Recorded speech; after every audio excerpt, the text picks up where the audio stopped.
Hey guys, Annette here. Today we are going to can some peaches. These are Washington peaches from Yakima.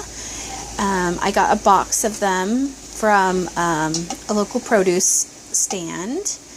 And this is the last batch to be blanched. I'm blanching them in the same pot that I'm going to water bath in. After they're blanched, you blanch them to take the peels off.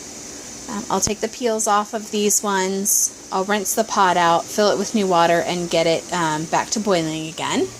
We have some clean jars back here. Probably will need a few more, but these are WEC canning jars. They're European canning jars. They use a rubber seal and a glass lid with two little clamps.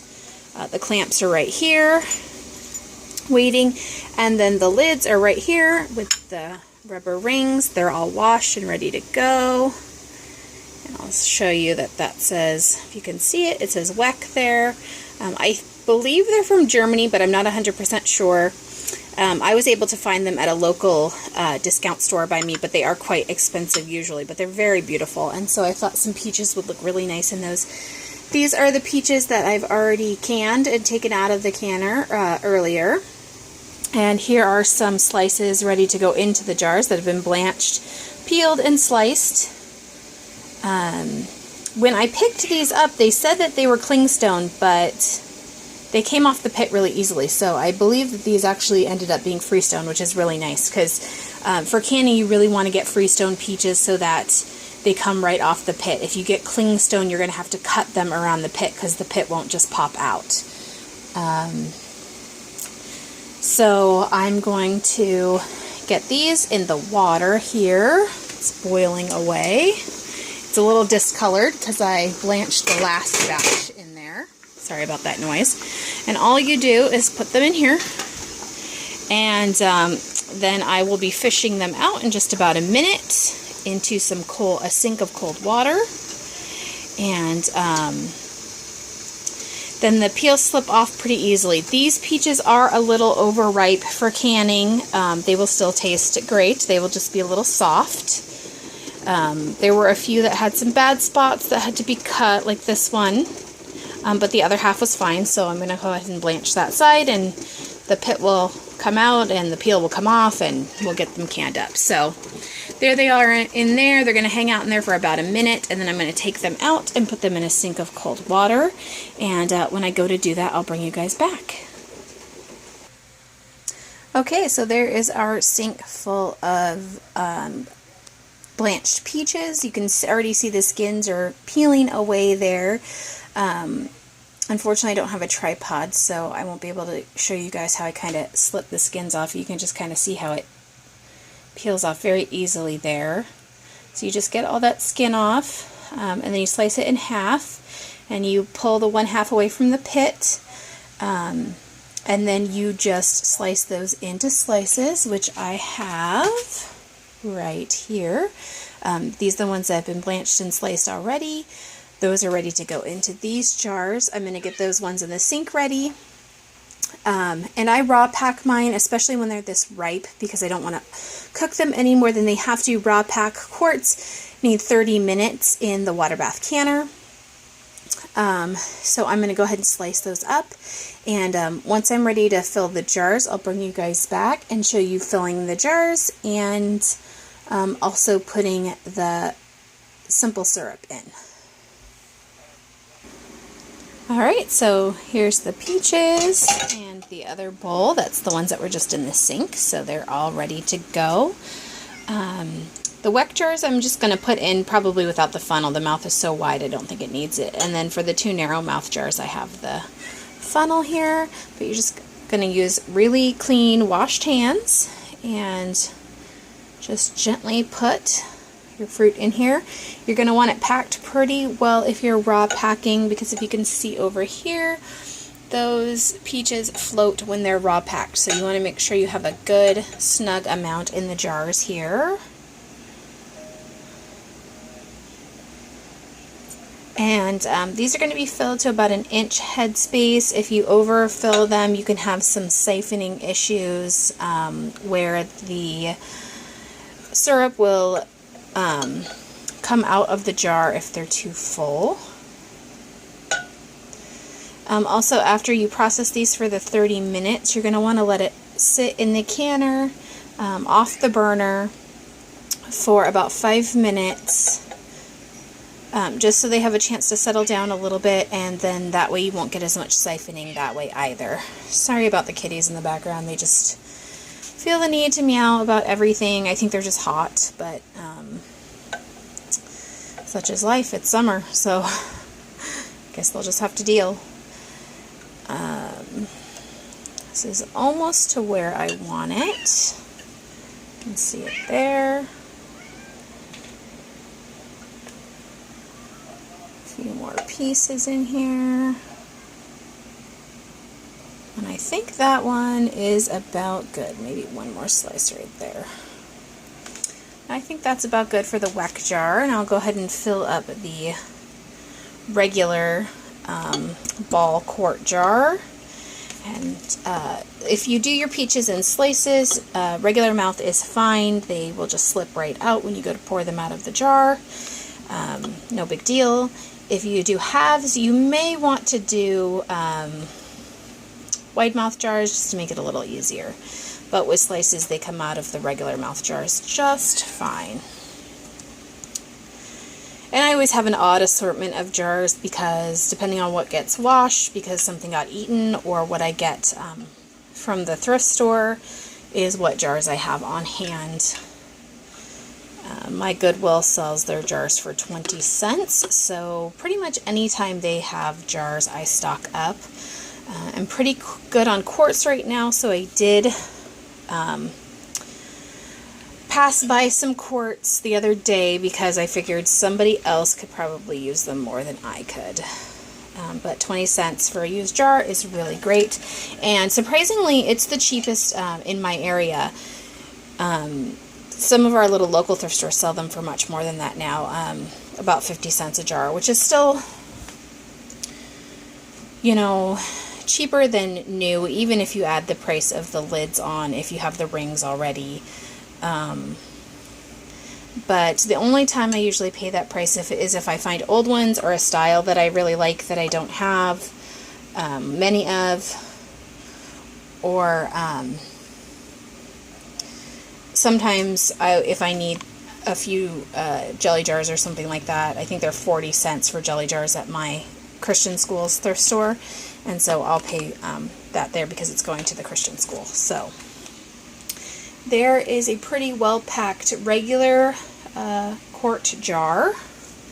I'm going to go ahead and fill up these other ones, and when it's time to put the syrup on, I'll bring you guys back.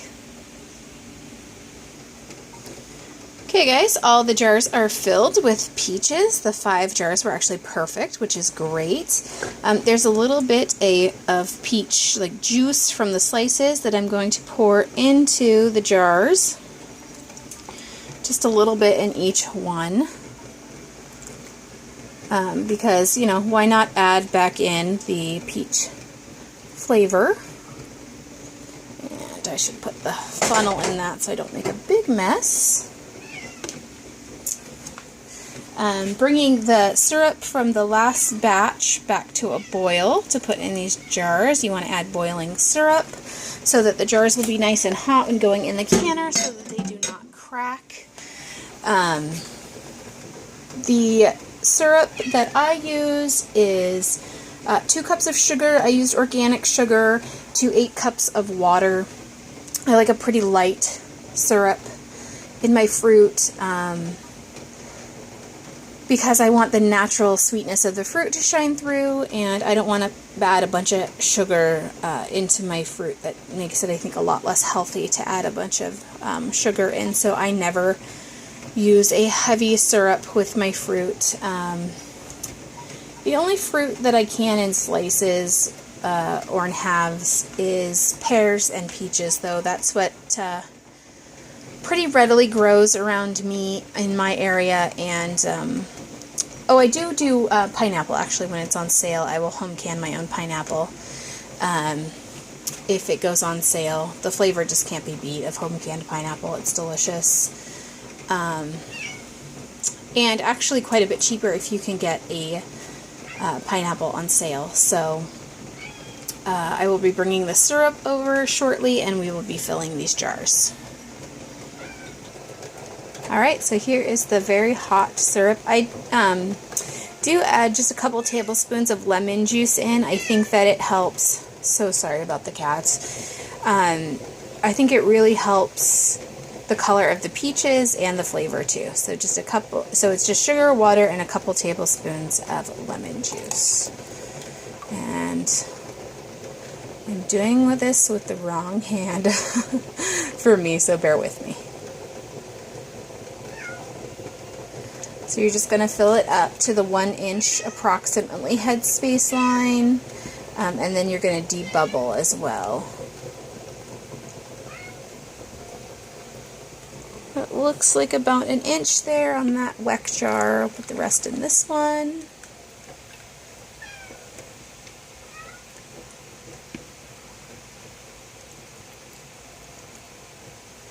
I think that's about 1 inch there, and I'll double check them when I go to debubble as well. If you have leftover syrup and you're planning on canning more within the next few days, you can put it in a jar and put it in the fridge. Just bring it back up to a boil before you use it. And I would say it probably needs to be used within a couple of days. There's that one. Sorry if you guys couldn't see that. I was paying attention to the jar and not attention to the camera. And then we'll fill up the regular mouth jars, quarts.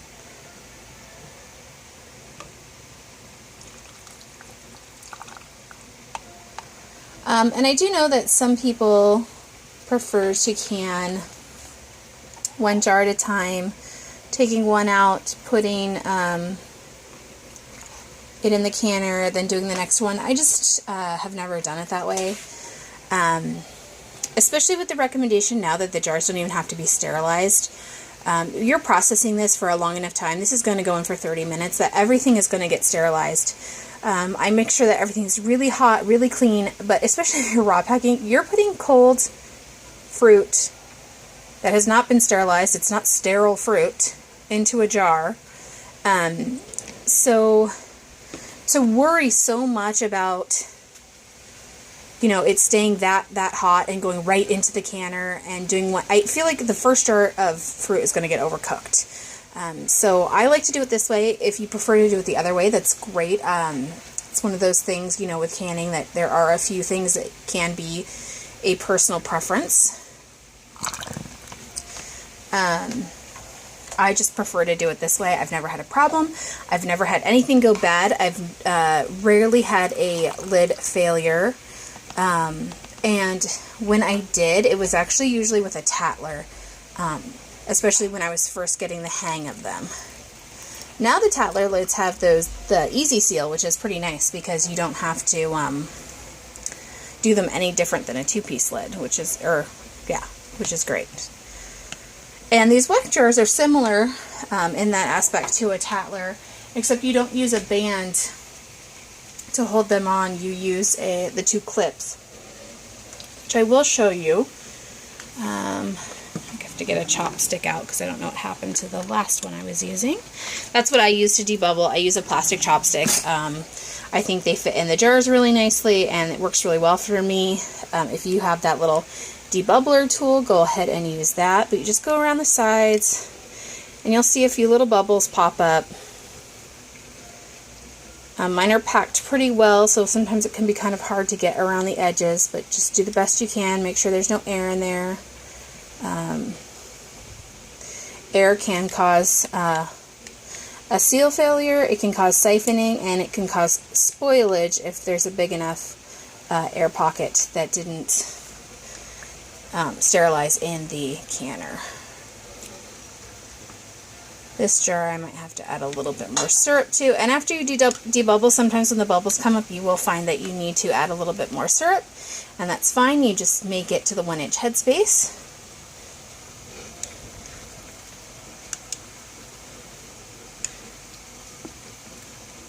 So after I debubble here, I'm going to wipe the rims just like you would, if you were doing any other kind of canning, you always wipe the rims.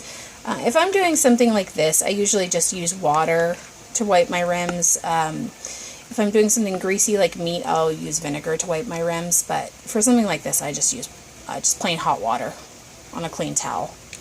And I'm going to finish debubbling and wipe the rims, and once I come back to put the lids on these weck jars, I'll show you that.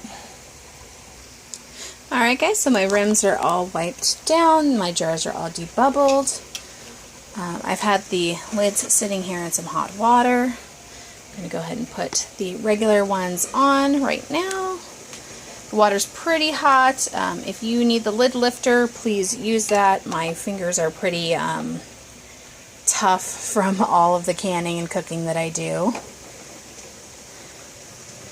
There is a weck lid. You just want to make sure that that rubber ring is right inside the little lip there. It's much harder to do one-handed. Just go around the whole thing. Make sure you have really clean hands when you do this. And then it just sits on top of the jar. If I can get this to do what I want it to. Sorry about the camera. There we go. That looks about right there. And then you just take these clips here and use two. If you have a lot of weck jars, you can, there's one. A little easier to get them on with two hands, but you do them right across from each other. You can do 3 if you choose to. If you have weck jars, they come with 2. 2 has seemed to work well for me. I've never had a problem. Every weck jar I've ever used is sealed, which is nice. When you take these off, you'll be able to lift it by the glass lid, just like you would a Tatler or a 1-piece or a 2-piece lid. And then the little tongue, when this is making it push down and kind of sealed because the clips are on. But when the clips are off, if this little tongue is down, it usually means that the jar is sealed. So I'm going to go ahead and get all these lids on, and I'll get these in the canner in just a moment. Okay, lids are all secure, and I'm going to put these in the canner. I'm going to gently try and set these in the canner by hand. It's very hard to get these with a ball or regular American jar lifter. I'll get them out of the canner that way, but it is kind of hard because the rims are different. So we'll set that right in there. And I'm hoping that all of these fit in here. These weck ones are a little wider. I believe they're 1-liter jars, which is like the European pretty much equivalent of a quart. I think a quart is like 32 ounces, and then, whoo, that was hot. A 1 liter is like 33 point something ounces, so very close. Okay, that's in there. I don't know if I'm going to be able to fit all of these in. Well, it's kind of a bummer. I think I can only get those ones in, so this last jar will have to go in afterwards. The other 5 fit, but it's because they were regular jars and not the European jars. So I will let these process for a half an hour, and when it's time for them to come out, I'll bring you back. Alright, there is our 4 jars that have boiled for 30 minutes and then sat in the canner for about 5 minutes. Let's see if I can pull one out here. Like I said, it's kind of hard with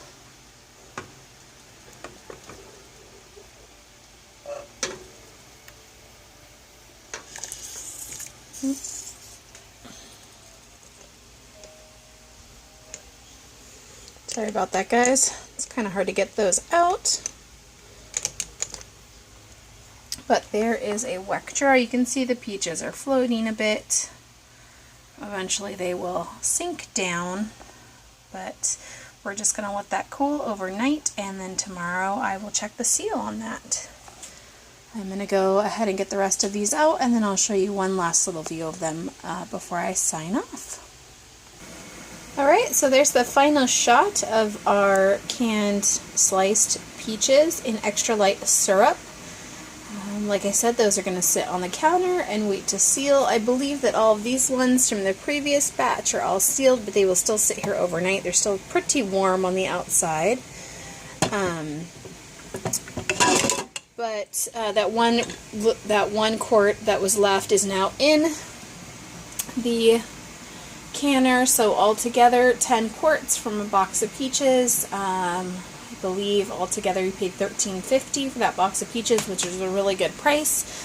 So 10 quarts for $13.50 I think is a good deal, and we'll have some fresh Washington peaches for the winter here. So I hope you guys like this video. I hope you found it helpful. If you have any questions or comments, please leave them below. And as always, like, subscribe, and I hope you're enjoying. And till next time, I'll see you guys all later. Bye.